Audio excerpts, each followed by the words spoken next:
I want to try something a little different to start today. I want you to play along with me for a second. Oh, okay. Wherever you are, maybe you're commuting, maybe you're at the gym, or just washing dishes. Take a breath. If you can, close your eyes.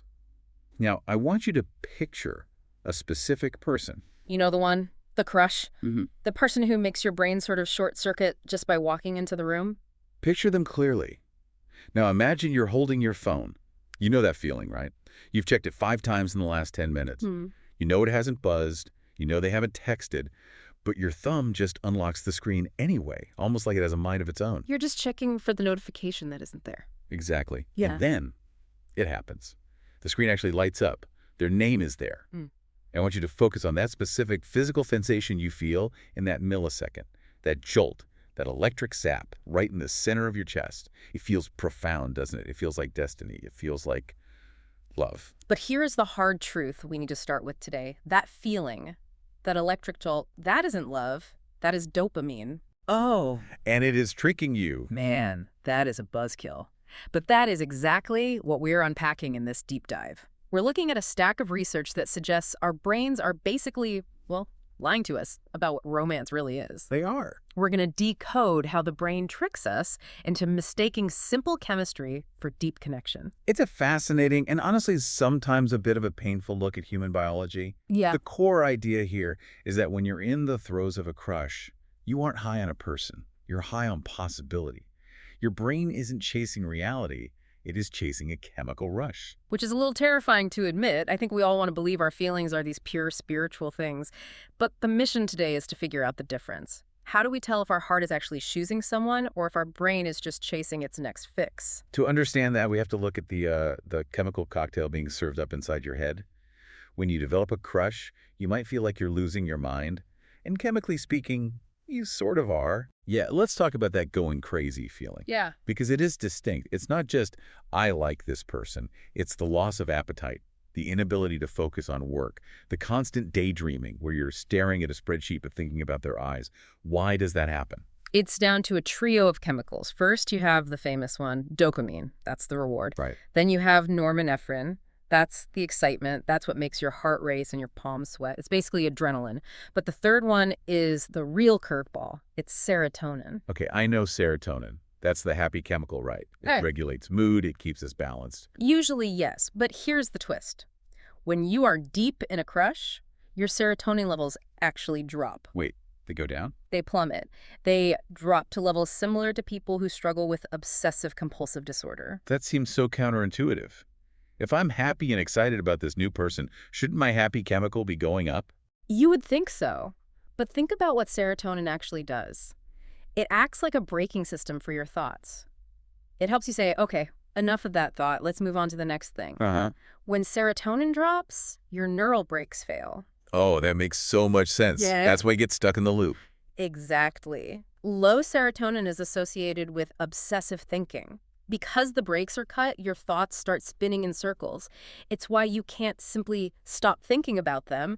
You are in a state of being chemically obsessed. That explains why I found myself replaying a single conversation over and over again in the shower, or analyzing a text message like it's some kind of sacred manuscript. Yes. I'm not just being romantic. I literally can't stop the wheel from turning. There's actually a term for this specific state.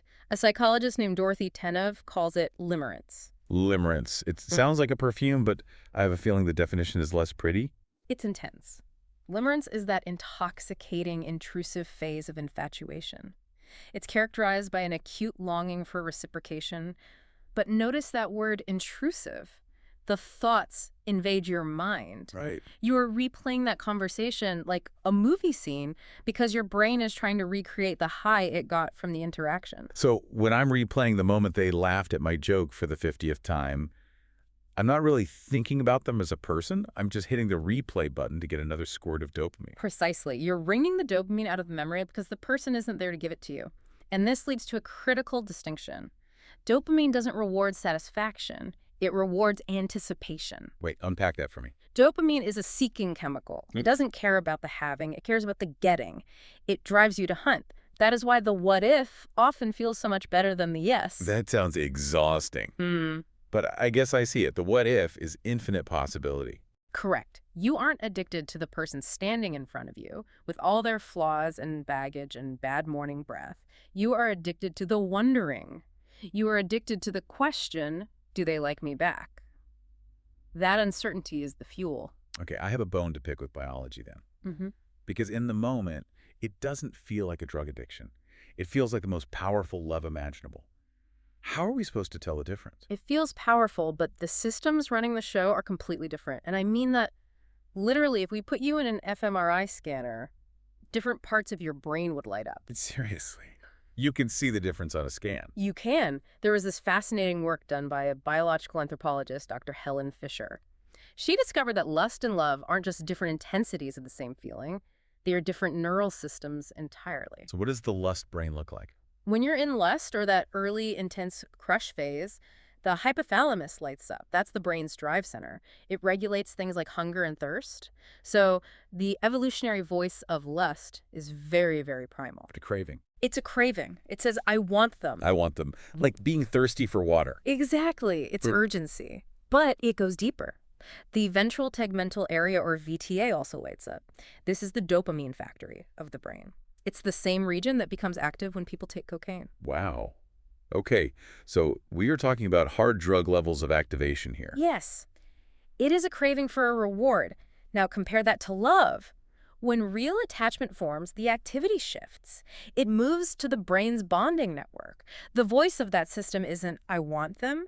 It is, I trust them. I trust them. That is a completely different energy. It feels softer. It is softer, and the chemistry shifts to match. Yeah. As you move from crush to attachment, dopamine pairs up with oxytocin. The famous cuddle chemical. Right. And oxytocin is the anti-anxiety chemical. It creates calm. So if we want a really simple diagnostic test for you to use right now, lust creates chaos, love creates calm. So sources used a metaphor that I thought was perfect. They said early love, the crush feels like caffeine. Yeah. It's jittery, it's heart racing, you feel wired. But real love feels like breathing. That is the core metaphor to hold on to. Breathing is steady, it's essential. You don't have to think about it. It sustains you without the drama. So if you're sitting there wondering about your relationship or this person you're seeing, ask yourself, does this feel like an espresso shot or does it feel like a deep breath? If they make your heart race and your mind spiral, that is lust. If they make your heart slow down and your mind rest, that is love. I love that phrase, if they make your mind rest. Because the crush usually involves zero rest. It's analyzing emojis at 2 a.m. It is exhausting. And yet, we chase it. We prioritize the people who make us crazy over the people who make us calm. And that leads us to perhaps the most insidious part of this whole psychology. This is the part of the deep dive where we have to talk about the slot machine effect. Because logically, you'd think we would be most attracted to people who are nice to us, people who answer our texts, people who are consistent. Logic has nothing to do with it. In fact, the brain prefers the opposite. Why? Why on earth would I want someone who ignores me? That sounds like torture. It feels like torture, but chemically, it's a jackpot. It goes back to our friend dopamine. Neuroscientists call this reward prediction error. Basically, your brain releases more dopamine when the outcome of a situation is uncertain than when it's guaranteed. Wait, hold on. So if I know for a fact that you're going to text me back instantly and tell me I'm great, my brain gets a little bit of a reward. Yeah. But it's boring. Chemically, yes. Yeah. It's predictable. Your brain says, okay, I know what happens here. No need to get excited. But if I don't know if you're going to text back. If there is a 50-50 chance, my dopamine spikes through the roof in anticipation. That is the maybe. The maybe is the most potent drug in the dating world. Maybe they like me is chemically stronger than they definitely like me. That is wild. It explains why we obsess over the person who leaves us on read. We aren't masochists. We're just chasing the biggest chemical spike. In behavioral psychology, this is called intermittent reinforcement. It is the exact same psychological mechanism that keeps gamblers sitting at a slot machine for 12 hours straight. Okay, let's unpack that analogy because it's really powerful. The slot machine. I've never been a gambler, but I get the concept. Think about it. If you pulled the lever on a slot machine and you won every single time, you'd get bored eventually. Right, it's a chore. If you pulled it and never won, you'd walk away because it's hopeless. Yeah. But the slot machine is designed to let you win just enough to keep you hoping, but not enough to satisfy you. It's the unpredictability. You don't know when the win is coming. Right. Now apply that to dating. The seen but no reply notification. That is pulling the lever. You're waiting, the spinning wheels are turning, then the little bubbles appear, the three dots. Then they disappear. Your brain goes haywire. Oh, God, the bubbles appearing and disappearing. That is the worst feeling in the world. It is. But then, 3 hours later, a vague text comes through. Hey, ding, ding, ding, you got a payout. And because I had to wait for it, because I was anxious for 3 hours, that mediocre A feels like winning the lottery. Exactly. And that is the trap. This mechanism keeps people chasing partners who pull away, who send mixed signals, or who are emotionally unavailable. You aren't chasing the person. You are chasing the release of tension. You are chasing the jackpot. It becomes a dopamine loop that just feeds itself. Yes, you think, I miss them so much, I'm in such pain, this must be true love. But really, you don't miss them. You miss the rush. You miss the high of the uncertainty being resolved. That is a hard pill to swallow. To realize that your obsession might just be a gambling addiction in disguise. It changes how you view your own dating history, doesn't it? It really does. I'm thinking back to relationships I thought were so passionate, and now I'm realizing they were just anxiety. But there is another layer here, right? Yeah. Because not everyone falls for this. Some people meet a bad texter and just lose interest. Why do some of us get hooked on the chaos while others walk away? This pivots us from neuroscience to psychology. We have to look at the attachment blueprint. The blueprint. This is the emotional map we carry around. Yes, and it's usually written by your childhood relationships. It's the model of love you learned early on. And here is the difficult truth. Your brain isn't necessarily looking for what is healthy. It isn't looking for love in the abstract sense. It is looking for what feels like home. Even if home wasn't a happy place. Especially then. The brain craves familiarity above almost anything else. If your early experiences of love with parents or caregivers involved unpredictability, or if you had to earn attention, your brain learned a specific equation. It learned that love equals anxiety. So as an adult, if I meet someone who is secure, consistent, and kind, someone who texts back immediately. Your brain might reject it. It might label it as boring or say there's no spark. Because there's no anxiety. Yeah. Because I'm not fighting for it. Exactly. If your blueprint says love requires a fight or love requires chasing, then peace feels suspicious. It feels wrong. You might chase people who pull away not because you enjoy the pain, but because the dynamic is familiar. It fits the pattern. This is huge for long-term relationships too, isn't it? Not just for people dating. Oh, absolutely. Think about a couple who has been married for 10 years. The newness wears off. The dopamine drops. The anxiety is gone because they trust each other. And one of them might think, I'm bored, the spark is gone, I must have fallen out of love. Right. But they haven't fallen out of love. They have just transitioned from the dopamine system to the oxytocin system. They mistake peace for boredom because they're conditioned to think love has to be a roller coaster. This completely reframes the idea of the spark. Mm-hmm. We always talk about the spark as this magical sign from the universe that we found the one. And we need to challenge that cultural idea. Sometimes the spark isn't magic. Sometimes the spark is just your brain recognizing a trauma bond. Sometimes the spark is just your anxiety system activating because it recognizes a familiar instability. That is heavy, but also liberating, because it means if you don't feel that earth-shattering anxiety with someone, it doesn't mean you don't like them. It might mean you're actually safe. We're so conditioned to think that love has to be a thunderstorm. But the research on long-term attachment shows us that sustainable love is the shelter, not the storm. So we've got this conflict. On one side, we have our biology, the dopamine, the VTA, the slot machine mechanism, all screaming for excitement and the chase. And on the other side, we have our deep psychological need for attachment and peace. That is the fundamental conflict of the human heart, or rather the human brain. We are built to chase excitement, but we are built to crave peace. So what do we do with this? We're armed with this knowledge now. The next time we're in that situation, stomach flipping over a text, analyzing an emoji for 3 hours, how do we break the spell? You have to pause. That's the most important step.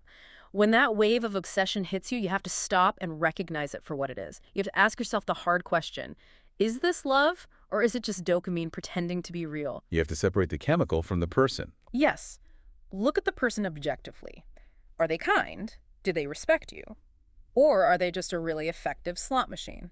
Ask yourself, do I feel safe with this person? Do I trust them? Or am I just high on the anxiety of whether or not they like me? It's about recognizing that electricity fades. Electricity always fades. Biology dictates that you cannot stay in the crush phase forever. Your body couldn't handle the metabolic cost of that much adrenaline and lack of sleep. It has to fade. And when it fades, what's left? That's the question. If you built a relationship on the spark and the chase, when the chemicals quiet down, you might find there's nothing there. But if you look for the steady current, the oxytocin, the trust, the home feeling, that is what stays. Love isn't the thrill that burns fast. It's the warmth that stays when the chemicals quiet down. Beautifully put. It makes you rethink what you're looking for on a first date. Maybe we shouldn't be looking for the person who makes us feel like we're on a roller coaster. Maybe we should be looking for the person who makes us feel like we can finally put our bags down. The person who makes your mind rest. Exactly. It's a completely different metric for romance. And it requires overriding some very ancient, very loud programming in your brain. But once you see the machinery, once you see the dopamine loop and the slot machine levers, you can choose to step away from the game. You can choose reality over the rush. And reality, while less jittery, is infinitely more satisfying in the long run. So here is our challenge to you, the listener. The next time your phone buzzes and you feel that little zap, or the next time you find yourself spiraling because someone hasn't called, take a beat. Check your serotonin. Yeah. Check your motivation. Are you building a connection, or are you just pulling the lever on the slot machine one more time? Don't let your brain trick you into thinking anxiety is affection. Seek peace over the rush. That's where we're going to leave it for this deep dive. It's a lot to process, especially if you're in the middle of a crush right now. But hopefully it gives you a map to navigate the storm. As always, thanks for diving deep with us. We'll catch you on the next one.